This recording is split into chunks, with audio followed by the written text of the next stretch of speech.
Chapter 5 Lorenzo. Jack and Annie ran through the square, dodging dancers, fortune tellers, and acrobats. They didn't stop until they were hidden in the middle of a crowd watching a puppet show. As Jack tried to catch his breath, he looked around at all the pirate and animal and clown costumes. He was glad now that he and Annie were dressed in silly outfits too. When they looked at each other, they laughed nervously. "Maybe we shouldn't have skipped ahead," said Jack. "Yeah, you were right," said Annie. "We should have been more patient. Let's go back to the part about the painter Tiepolo." Jack nodded. "I think we should go to his house," he said. "Maybe he's there after all. Maybe that clown had the wrong information." "I hope so," said Annie. "The clown said Tiepolo lives near the church of San Felice," said Jack. He pulled out their map and studied it. "Okay, so we're here in St. Mark's Square, and we have to get there." He traced the route with his finger. "Got it. Let's go. Stay in the shadows in case those guards come looking for us." Jack stuffed the book into his backpack. Annie grabbed his hand, and together they squeezed through the Carnival crowd until they came to an alley off the square. The wind was blowing harder as Jack and Annie headed down one shadowy alley, then another. They walked between the rows of tightly packed shops, cafes, and houses. As they walked farther from St. Mark's Square, the streets became less crowded. After a while, they came to a small footbridge that crossed a canal. As they hurried over the bridge, Jack noticed water rushing onto the sidewalks. "What's going on with the water?" he said. "Let's ask her," said Annie. She pointed to a young woman locking up a cafe. The woman wore a blue mask and a lacy purple dress. Water was swirling around her high black shoes. "Excuse me," said Annie. "Do you know why there's so much water in the streets?" "Oh, there has been much rain in the mountains," said the young woman. "It all washes down to the lagoon. It makes the water very high." "Is that dangerous?" asked Jack. The woman smiled. "Oh, no," she said. "We often have high water here in Venice. You shouldn't worry. You should go watch the fireworks on the waterfront near St. Mark's. Everyone is going there." "Thanks," said Annie. The woman waved and went on her way. "I guess we can stop worrying about the water," Annie said to Jack. "Yeah," said Jack, but he couldn't help worrying as he saw a clump of seaweed wash past them down the alley. As Jack and Annie walked toward the church of San Felice, a bell started to chime. Jack counted the bongs. 11. Another bell started to toll. Jack counted 10 bongs. "What time do you think it is, really?" he asked. "I don't understand." "Patience, remember," said Annie. "One thing at a time. We just have to find Tiepolo's house now." Soon they came to the small church of San Felice. The square next to the church was empty except for an old man walking a small, fat dog. "Good evening, little clowns," the man said with a friendly smile. "Why aren't you at the waterfront by St. Mark's Square? I'd be there myself, except my Rosa is afraid of fireworks." He smiled at his chubby dog. "Actually, we're trying to find the house of a painter named Tiepolo," said Jack. "Oh, he is my neighbor," said the old man. "He lives there." He pointed to a dark house off the square. "But you won't find him home." "I know, we heard he's away," said Jack. "We were just wondering if he was coming back soon." "I fear not," said the man. "Tiepolo told everyone that he would be gone for many months. But you should get along to the fireworks on the waterfront now. Everyone in Venice will be there to see them. They are quite magnificent on the last day of Carnival." "Thanks," said Jack. The old man waved. As he and Rosa walked slowly across the square, the church bell began to sound. It bonged 11 times. "Excuse me, sir," Jack called. "All the clocks in Venice tell different times. Which one is right?" "None," the old man called. "That is one of the wonderful things about our city. Venice is timeless." The man laughed, and he and Rosa went inside a small yellow house. Jack sat down on a bench in the square. He put his head in his hands. Annie sat next to him. "I guess we do have to skip Tiepolo," she said. "What's the next thing Merlin tells us to do?" Jack sighed. He pulled out the magician's letter and read the next 2 lines. "At midnight, 2 men will tell you the time. To the top of their tower, hurry and climb." "Oh, great," said Jack. "How will we know if it's really midnight?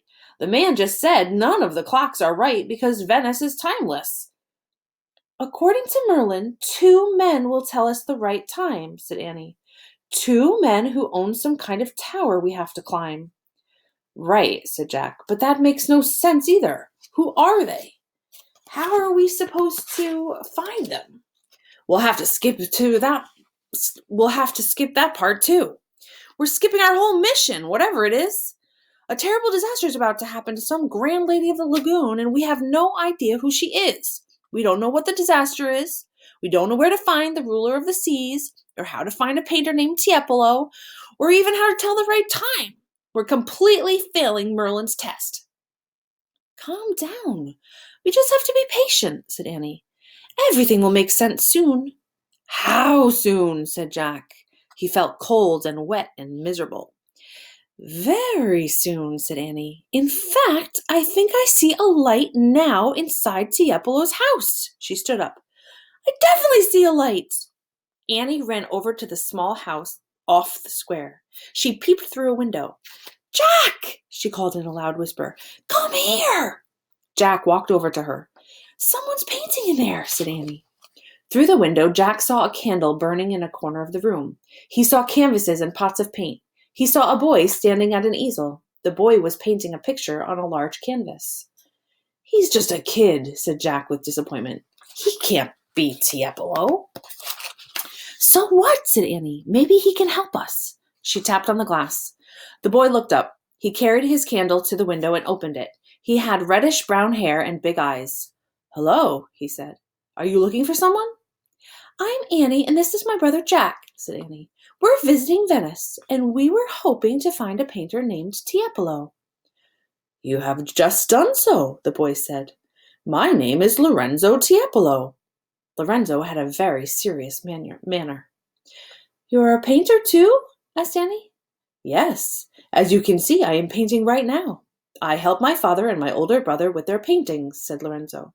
And when they are gone, I paint my own. I will even miss the last night of Carnival to paint. But why are you not there? We're on a mission, said Annie. We just escaped from the palace prison. We got caught looking for the ruler of the seas. The ruler of the seas, said Lorenzo. Why were you looking in the palace? The ruler of the seas is right here. What? Said Jack. The ruler of the seas is here? Lorenzo smiled. Then he walked to a large covered canvas propped against the wall. He pulled off the cloth cover. He held up his candle to show a painting of a beautiful woman resting her hand on the head of a golden lion. A man was giving coins to the woman. The man had a bare chest, a rugged face, long dark hair, and a white beard. Behind him was a 3-pronged fishing spear. My father has been working on this painting for some time, said Lorenzo. He pointed at the bearded man. 'Tis Neptune. Neptune, said Jack. He's one of the gods in Roman mythology, right? Yes, the ruler of the seas, said Lorenzo. Oh, we thought the ruler of the seas was the ruler of Venice, said Annie. We thought he lived in the palace on St. Mark's Square. Lorenzo laughed. Oh, no, the palace is just the home of our city's human ruler, he said. The true ruler of the seas is Neptune. Where does Neptune live, Lorenzo? Annie asked. He lives beneath the water in a beautiful palace made of coral and sparkling jewels, said Lorenzo. But only a few people can actually see Neptune. Like who? Asked Annie. Those with imaginations, like my father, my brother, and myself, said Lorenzo. We have heard the waves around Neptune roar like wild bulls. We have seen his fishing spear rising high above the surface of the sea, gleaming in the moonlight. That sounds great, said Annie. Yeah, great, Jack said politely. You guys must have really good imaginations. Thanks, Lorenzo, he turned to Annie. I'm going to look at the research book some more. Jack walked back to the bench and pulled out their book. He felt totally discouraged.